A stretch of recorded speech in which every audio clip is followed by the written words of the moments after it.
عارف ربانی غوث سمدانی محبوب سبحانی شیخ عبد القادر جیلانی کے احوال، افکار، تعلیمات اور اثرات پہ یہ مشتمل رسالہ الاحسان کا کتابی سلسلہ 11واں شمارہ ہے۔ پوری اردو دنیا کا یہ منفرد رسالہ ہے اپنے موضوع اور اپنی نوعیت کے لحاظ سے۔ یہ بات بہت کم لوگ جانتے ہیں کہ شیخ ابن تیمیہ جہاں ناقد تصوف ہیں وہ اپنی جگہ درست ہے، لیکن ان کو سیدنا غوث اعظم رضی اللہ تعالیٰ عنہ سے بہت زیادہ عقیدت ہے۔ اس قدر عقیدت ہے کہ جب بھی وہ نام لیتے ہیں تو کہتے ہیں قال الشیخ عبد القادر قدس اللہ سرہ۔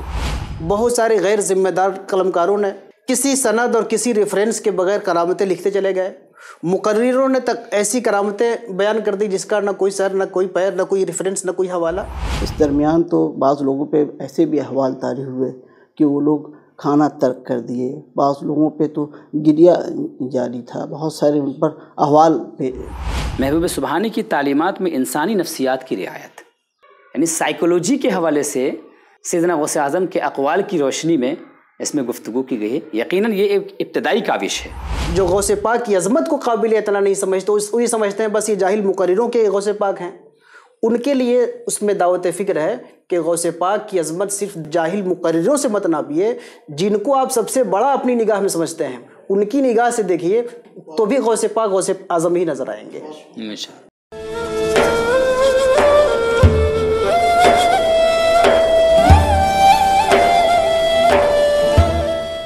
ناظرین السلام علیکم ورحمۃ اللہ وبرکاتہ۔ آج کتب شناسی کے پروگرام میں ہم آپ کے ساتھ حاضر ہیں۔ شاہ صفی اکیڈمی کی کور ٹیم ہمارے ساتھ موجود ہے۔ 2008 میں خانقاہ عالیہ عارفیہ کے احاطے میں عارف باللہ داعی اسلام شیخ ابو سعید شاہ احسان اللہ محمدی صفوی ادام اللہ ظلہ علینا کی توجہات اور ارشادات کے مطابق شاہ صفی اکیڈمی کا قیام عمل میں آیا۔ شاہ صفی اکیڈمی ایک علمی، تحقیقی، تصنیفی ادارہ ہے۔ تصوف، کتب تصوف کی تخریج، ترجمہ اور جدید پیشکش اس کا خاص ٹارگٹ ہے۔ یعنی احیاء تصوف میں کتب کے ذریعے، تصنیف کے ذریعے اکیڈمی نے جو کارنامہ اب تک کے انجام دیا ہے وہ آپ کے سامنے ہے۔ 2009 سے شاہ صفی اکیڈمی کی ٹیم نے یہ فیصلہ کیا کہ تصوف پہ ایک سالنامہ نکالا جائے جو خصوصی سالنامہ ہو اور مختلف موضوعات پہ اس میں تحقیقی مقالات شامل اشاعت ہوں۔ الاحسان کے اب تک کے 11 شمارے منظر عام پر آ چکے ہیں اور ناظرین، قارئین حضرات سے داد تحسین حاصل کر چکے ہیں۔ الاحسان کا 10واں شمارہ اور 11واں شمارہ بہت ہی اہم تھا۔ اس کی وجہ یہ تھی کہ دو عظیم شخصیت حضرت محبوب الہی اور محبوب سبحانی، ان دونوں شخصیتوں پہ یہ دو شمارے خاص تھے۔ 10واں شمارہ حضرت محبوب الہی کی شخصیت، تعلیمات، اثرات، خدمات پہ مشتمل تھا، جبکہ 11واں شمارہ حضرت محبوب سبحانی قدس سرہ کی شخصیت، تعلیمات، تصنیفات، اثرات اور خدمات پہ مشتمل ہے۔ آج ہم الاحسان کی ادارتی ٹیم کے ساتھ روبرو ہیں۔ 11واں شمارہ ہمارے ہاتھ میں ہے جو تصوف پر علمی، تحقیقی و دعوتی مجلہ کتابی سلسلہ الاحسان کی خصوصی پیشکش ہے۔ عارف ربانی غوث سمدانی محبوب سبحانی شیخ عبد القادر جیلانی کے احوال، افکار، تعلیمات اور اثرات پہ یہ مشتمل رسالہ 672 صفحات پہ مشتمل ہے۔ مختلف عناوین کے ساتھ بڑے بڑے قلمکار نے حضرت شیخ عبد القادر جیلانی قدس سرہ کی تعلیمات، حالات، تحقیقات، تصنیفات پہ روشنی ڈالنے کی بھرپور کوشش کی ہے اور بہت ہی کامیاب کوشش ہوئی ہے۔ تو یہ الاحسان کا تازہ شمارہ جو آپ کے سامنے ہے اور بہت ہی وقی شمارہ ہے، جو ہند و پاک میں ایک ساتھ شائع ہو کر اہل قلم سے، اہل علم سے داد تحسین حاصل کر چکا ہے، اور اس میں اداریہ لکھنے والے ہمارے شریک مرتب حضرت علامہ ڈاکٹر ذیشان احمد مصباحی دامت ظلہ العالی ہیں۔ میں اب چاہوں گا کہ وہ آپ کے سامنے اس رسالے کی مزید تفصیلات پہ روشنی ڈالیں۔ ڈاکٹر ذیشان مصباحی صاحب، آپ نے اس شمارے کو بھرپور طریقے سے تیار کیا۔ آپ کے جتنے معاونین، مرتبین تھے انہوں نے آپ کا ہاتھ بٹایا، ساتھ دیا۔ اداریہ آپ نے لکھا ہے، سارے مضامین آپ کی نظر میں ہیں۔ میں چاہوں گا کہ آپ اس شمارے کے بارے میں مزید تفصیلات سے ہمارے ناظرین کو آگاہ فرمائیں۔ بہت شکریہ ڈاکٹر مجیب الرحمن علیمی صاحب، اور آپ نے اجمال کے ساتھ اس کے سارے پہلو کو تو پیش کر دیا ہے، سارا اجمالی خاکہ۔ یہ واقعی الاحسان کا جو سلسلہ ہے تصوف کا، خالص تصوف پر علمی اور تحقیقی رسالہ، میں سمجھتا ہوں کہ یہ بر صغیر میں اور اردو دنیا کا، پوری اردو دنیا کا یہ منفرد رسالہ ہے اپنے موضوع اور اپنی نوعیت کے لحاظ سے، اور اس کے جتنے شمارے آئے ان تمام شماروں میں یہ شمارہ سب سے منفرد رہا ہے۔ کم از کم اس کی تیاری میں 2 سال کا عرصہ لگا ہے۔ ہر شمارہ ہم لوگ عام طور پہ 1 سال میں تیار کر لیتے تھے، لیکن یہ 2 سال سے زائد کا عرصہ اس میں لگا اس کی تیاری میں۔ اور جو ہمارے سرپرست اعلیٰ ہیں حضور داعی اسلام شیخ ابو سعید شاہ احسان اللہ محمدی صفوی دامت برکاتہ العالیہ، آپ جانتے ہیں کہ ان کا مزاج ہے کہ وہ جب تک کسی بھی مقالے کے حوالے سے علمی اعتبار سے پورے طور پہ مطمئن نہیں ہو جاتے، وہ اس کی اشاعت کے لیے راضی نہیں ہوتے، بلکہ بسا اوقات ہوتا ہے کہ ہم لوگ جلد بازی پہ آ جاتے ہیں، اور خود جیسے میں خود بھی چاہتا ہوں کہ جلدی آ جائے، لیکن وہ وقت سے زیادہ ہمیشہ انہوں نے معیار کو اہمیت دیا کہ ٹھیک ہے ہم وقت پہ نہیں لا پا رہے ہیں، ہم تھوڑا سا دیر کر لیں گے، 2 مہینہ دیر کر لیں گے، لیکن معیار سے سمجھوتا نہیں ہوگا۔ تو اس لیے معیار کی مینٹین رکھنے کے لیے، بلکہ سابقہ معیارات سے اور بہتر اس کا معیار بلند کرنے کے لیے اس شمارے میں ہر اعتبار سے توجہ دی گئی۔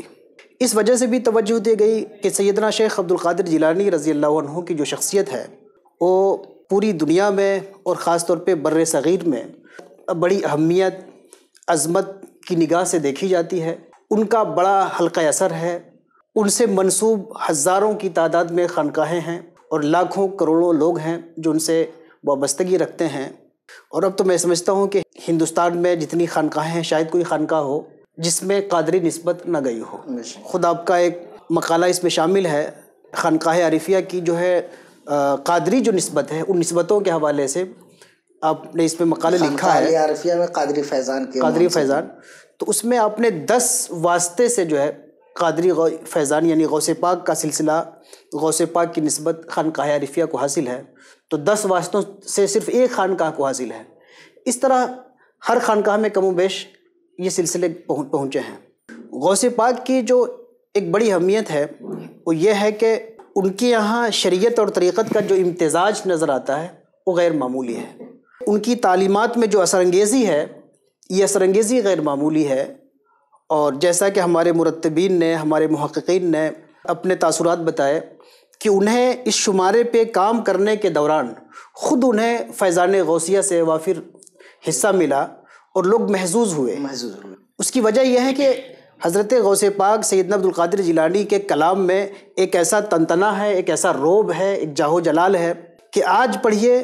تو لگتا ہے کہ بالکل سامنے مخاطب ہو کے بات کرتے ہیں۔ اے جاہل، اے خدا سے غافل، اے اپنے مولا سے بے خبر، اے منافق، اے جلوت کے بزرگ ولی اور خلوت میں شیطان، تو اس طرح جو تخاطب کرتے ہوں تو لگتا ہے کہ بالکل ہماری مناسب حال گفتگو ہو رہی ہے اور بالکل براہ راست ہماری نفس کو اور ہماری روح کو مخاطب کر کے وہ بات کر رہے ہیں۔ تو ان کی بڑی حیثیت ہے، بڑی عظمت ہے۔ اس کے علاوہ اس شمارے کا ایک بہت اور اہم پہلو تھا کہ سیدنا غوث پاک کے حوالے سے چونکہ بر صغیر میں عقیدت مندیاں زیادہ ہیں، ان جائز عقیدت مندیوں کے ساتھ ایک بیک ڈور سے کرامات نویسی کا جو ایک سلسلہ پیدا ہوا، تو اس میں بھی کچھ حد سے زیادہ غلو یا بے احتیاطی ہوئی۔ بہت سارے غیر ذمہ دار قلمکاروں نے کسی سند اور کسی ریفرنس کے بغیر کرامتیں لکھتے چلے گئے۔ مقرروں نے تک ایسی کرامتیں بیان کر دی جس کا نہ کوئی سر، نہ کوئی پیر، نہ کوئی ریفرنس، نہ کوئی حوالہ۔ غوث پاک کا زمانہ آج سے 900 سال پہلے کا زمانہ ہے، پتہ چلا کہ آج سے 500 سال پہلے، بلکہ 200 سال پہلے، 300 سال پہلے اس کا کوئی ریفرنس نہیں ہے۔ بہت ساری کرامتیں ہیں جو پچھلے 200 سال کے اندر ہیں۔ تو اس طرح کی چیزوں کو بھی لکھنا تھا۔ ایک اور مسئلہ آتا ہے کہ ایک طرف تو خانقاہوں کا اور ولایت کے بارے میں یہ بات آتی ہے کہ المشائخ کلہم کالنفس الواحدہ، لیکن دوسری طرف انہی خانقاہوں میں جو اپنی افضلیت اور برتری کی جو نفسیات ہے، اس نفسیات نے بھی اپنا رنگ دکھایا ہے، اس حوالے سے بھی گفتگو کرنی تھی۔ غوث پاک پہ مواد کا ایک وافر سرمایہ تھا، بہت زیادہ کتابیں غوث پاک پہ لکھی گئی ہیں۔ تو ایک تو ہمارے پاس غوث پاک کے حوالے سے بہت سارا مواد تھا، اس کو سمیٹنا تھا، لیکن پرابلم یہ تھا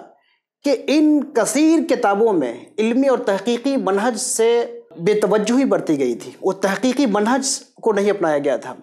اس لیے کثیر مواد ہوتے ہوئے بھی اس میں تحقیقی رنگ نہ ہونے کی وجہ سے اس میں سے چھان پھٹک کرنا یہ مشکل کام تھا۔ یہ کام 2 سالوں تک الاحسان کی جو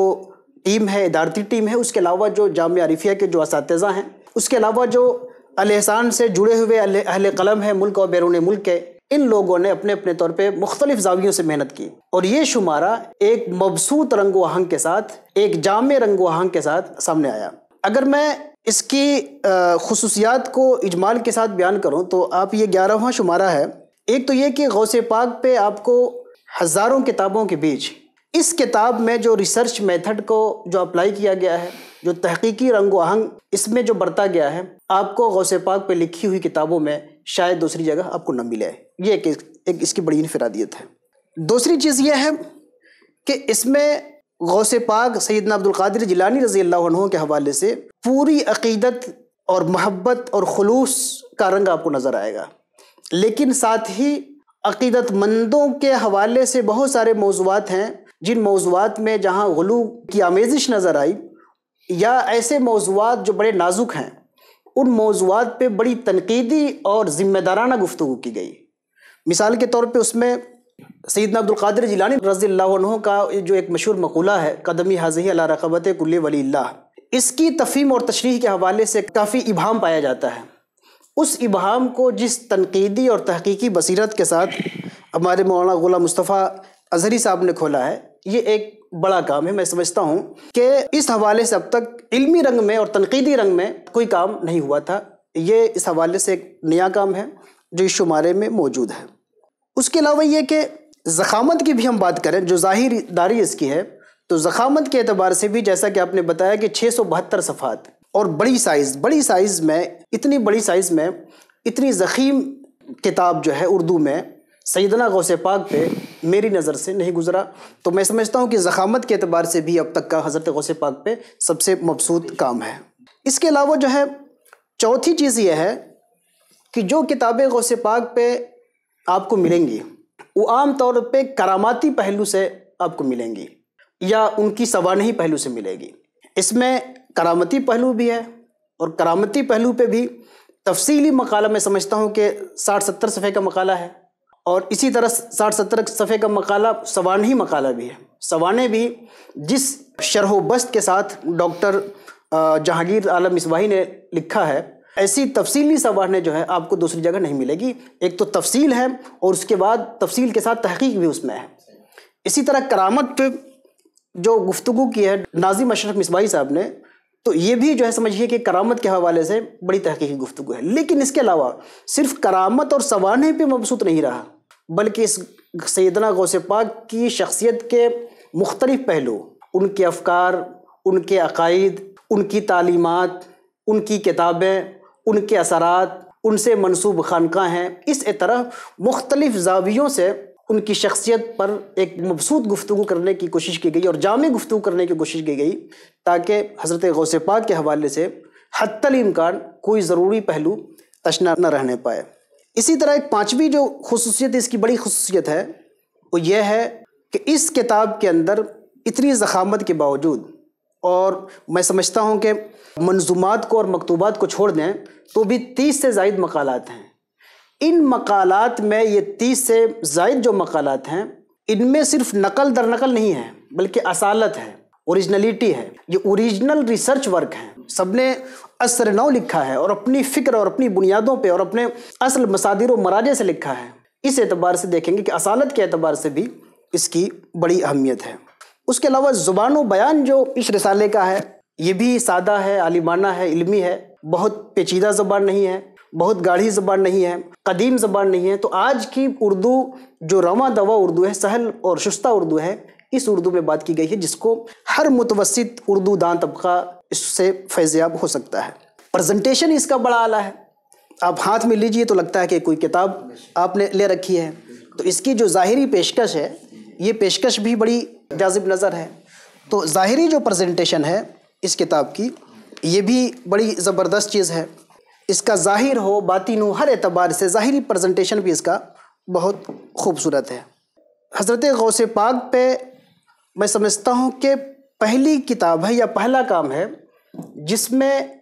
اپنوں کے اوپر بھی نقد کرنے کی جرات کی گئی ہے۔ ہمارے یہاں عقیدت مندیوں کے بازار میں لوگ صرف میٹھی بات سننا چاہتے ہیں، کڑوی بات یا سخت بات، چاہے وہ اس میں جس اعلیٰ معیار کی صداقت کیوں نہ ہو، اس کو لوگ سننا نہیں چاہتے ہیں۔ اس میں اپنوں پر بھی، یعنی غوث پاک کے ہم جیسے عقیدت مندوں پر بھی، اس میں جو ہے ہماری عقیدت مندیوں میں جہاں انحراف ہے، جہاں ضرورت سے زیادہ غلو ہے، اس پر تنبیہ کرنے کی کوشش کی گئی ہے، اس پر بند باندھنے کی کوشش کی گئی ہے۔ اس کے علاوہ اس میں جو ہے دوسروں کو، جن لوگوں کو تصوف سے ربط نہیں ہے، غوث پاک سے صحیح سے آشنا نہیں ہے، ان کو دعوت فکر دی گئی ہے۔ اس حوالے سے ڈاکٹر ضیاء الرحمن علیمی صاحب کا جو مقالہ ہے کہ حضرت غوث پاک محدثین کے نظر میں یہ بہت یونیک کام ہے، اور اس سے پہلے تو خود میری نظر سے ایسا کام نظر سے نہیں گزرا کہ محدثین کی نظر میں حضرت غوث پاک کا مقام و مرتبہ کیا ہے۔ وہ چاہے ایسے محدثین جنہیں عام طور پر صوفیہ کا مخالف مانا جاتا ہے، وہ شیخ ابن تیمیہ ہوں، شیخ ابن جوزی ہوں، شیخ ابن قیم ہوں، علامہ ذہبی ہوں، اس طرح کے محدثین جنہیں عام طور پہ ناقد تصوف مانا جاتا ہے، منکر تصوف مانا جاتا ہے، ایسے لوگوں نے بھی حضرت غوث پاک کی عظمت کا اعتراف کیا ہے، جس سے واضح ہوتا ہے غوث پاک صرف صوفیہ کا سرمایہ نہیں ہے بلکہ پوری امت مسلمہ کے سرمایہ ہے، چونکہ امت کے تمام طبقات نے ان کو قبول کیا ہے۔ اس قسم کے اکابر اور بڑے محدثین جو نامور محدثین ہیں، تقریباً میں سمجھتا ہوں کہ 20 سے زائد مشہور اساتین وقت جو محدث رہے ہیں، ایسوں کے ریفرنس سے جو ہے ڈاکٹر ضیاء الرحمن علیمی صاحب نے گفتگو کی ہے۔ ایسے لوگوں کو جو تصوف کو قابل اطلاع نہیں سمجھتے، جو غوث پاک کی عظمت کو قابل اطلاع نہیں سمجھتے، وہی سمجھتے ہیں بس یہ جاہل مقرروں کے غوث پاک ہیں، ان کے لیے اس میں دعوت فکر ہے کہ غوث پاک کی عظمت صرف جاہل مقرروں سے مت ناپیے، جن کو آپ سب سے بڑا اپنی نگاہ میں سمجھتے ہیں ان کی نگاہ سے دیکھیے تو بھی غوث پاک غوث اعظم ہی نظر آئیں گے۔ تو یہ چیز ہے۔ اس کے علاوہ یہ کہ غوث پاک کی جو اہم تصنیفات ہیں، الفتح الربانی ہے، غنیۃ الطالبین ہے، فتوح الغیب ہے، اس طرح کی جو 5-6 اہم تصنیفات ہیں، ان تصنیفات میں سے ہر تصنیف پر تعارفی اور تلخیصی مقالہ اس میں شامل ہے۔ ایک تو یہ کہ اس تصنیف کا پورا آپ کو تعارف مل جائے گا، اس کا غوث پاک سے انتساب مل جائے گا، تاریخی طور پہ اس کے مصادر و مراجع مل جائیں گے، اس کے مخطوطات کے بارے میں آپ کو علم ہو جائے گا۔ اس کے علاوہ اس کتاب میں بنیادی اعتبار سے غوث پاک نے کہا کیا ہے اس کا خلاصہ مل جائے گا۔ تو یہ بھی اس کے اندر غوث پاک کے جو اپنے اوریجنل تھاٹ ہیں، ان کی اوریجنل تعلیمات ہیں، اس کی بہترین تلخیص جو ہے اس کتاب میں جو ہے شامل ہے۔ اور 11واں اس کا امتیاز یہ ہے، یا 11ویں خصوصیت یہ ہے کہ یہ شمارہ غوث پاک پر شمارہ ہے، 11ویں کی مناسبت سے 11واں شمارہ ہے۔ ہم لوگ 11ویں کے مہینے میں بیٹھے ہوئے ہیں، یہ سمجھ لیجئے کہ یہ 11ویں کا اس طرح جو ہے الحسان کے 11ویں شمارے کا غوث پاک کی 11ویں سے منسوب ہونا خود غوث بارگاہ غوثیت میں الحسان کی مقبولیت کی دلیل ہے، جسے ہم کہہ سکتے ہیں کہ اس کی ایک بڑی خصوصیت ہے۔ چنانچہ ہم تو خود بارگاہ غوثیت میں اس کو پیش نہ کر سکے، لیکن ایک بعض ہمارے محبین نے، حیدرآباد کے بعض ہمارے قادری محبین نے خود اس کو بارگاہ غوثیت میں لے جا کے پیش کیا، وہاں حضرت سیدنا عبد القادر جیلانی کی قبر انور پہ اس کو پیش کیا۔ تو اس سے اندازہ ہوتا ہے کہ ہم لوگوں نے جس خلوص سے اس کو تیار کیا تھا، یہ خلوص، اس کا اثر دوسروں میں بھی پہنچا، اور اس کو حضرت غوث پاک نے بھی قبول کیا، ان کی بارگاہ تک بھی اشاعت کے چند ہی مہینوں بعد یہ پہنچ گیا۔ تو یہ اس کے امتیازی اوصاف تھے جو ہماری نظر میں تھے۔ ناظرین، ہمارے شریک مرتب علامہ ڈاکٹر ذیشان احمد مصباحی صاحب سے آپ اس رسالے کے اوپر تفصیلی گفتگو سماعت کر رہے تھے۔ کسی بھی شخصیت کو ماننے کے سلسلے میں امت افراط و تفرید کی شکار جلد ہو جاتی ہے۔ حضرت شیخ عبد القادر جیلانی قدس سرہ کے حوالے سے بھی محبین اور ناقدین جو بھی ہیں، لیکن محبین میں بھی افراط و تفرید کا گروپ ہے۔ الحسان کے اس پلیٹ فارم سے، اس رسالے کے ذریعے ادارے نے پوری کوشش کی ہے کہ جو ان کے حوالے سے، اس عظیم شخصیت کے حوالے سے جو افراط و تفرید ہے اس کو کنٹرول کیا جائے، اور ان کی تعلیمات اصل سورسز کے ذریعے، اصل مصادر کے توسط سے لوگوں تک کے پہنچانے کی بھرپور کوشش کی گئی ہے۔